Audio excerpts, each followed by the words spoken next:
କିଛି ଦେଖିନି। ଦେଖିନୁ ନା ଦେଖିନୁ ନା ରଙ୍ଗୀ ରଙ୍ଗୀ ରଙ୍ଗୀ ଇଏ ସିଏ ପୁଣି କିଏ? ସେ କିଏ ଦେଖିବୁ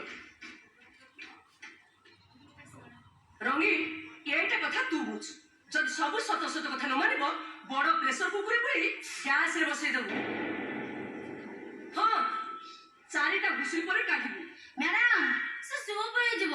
ପିଇବି ହଁ ପିଇଲେ ବଳ ହବ ଆହୁରି ଫିଟିବ। ଚୁପା ଶଳା ଫେରିଲା ପିଇ କାହିଁକି ନା ଏ ମହାଭାରତର ମେନ୍ ପାଟିଆରୁ ସେ ଶଳା ଶକୁନି ଏ ଶଳା କୁଷ୍ଟ ସେ ଶଳା ଶକୁନି ମୋର କଷ୍ଟ ମରିଆ ପିଲା। ମ୍ୟାଡାମ ମ୍ୟାଡାମ ମ୍ୟାଡାମ ମତେ ଇଏ ହାତରେ ଦିଅନ୍ତୁ ମ୍ୟାଡାମ।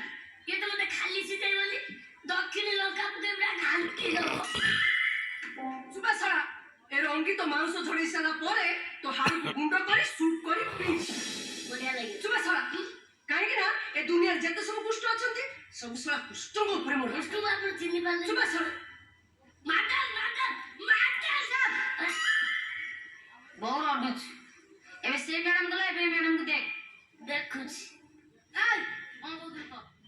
ନମସ୍କାର ମ୍ୟାଡାମ। ମ୍ୟାଡାମ ମୋର ଭୁଲ ହେଇଛି ମ୍ୟାଡାମ।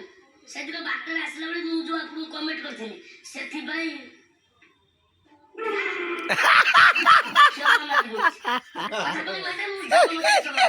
ମାଡ ଫାଡ ହେଲେ ଇଜ୍ଜତ ପଳେଇବ। ମାରିବିନି ତମକୁ ମୁଁ ଜମା ମାରିବିନି। ମୁଁ ତମକୁ ଭଲ ପାଏ।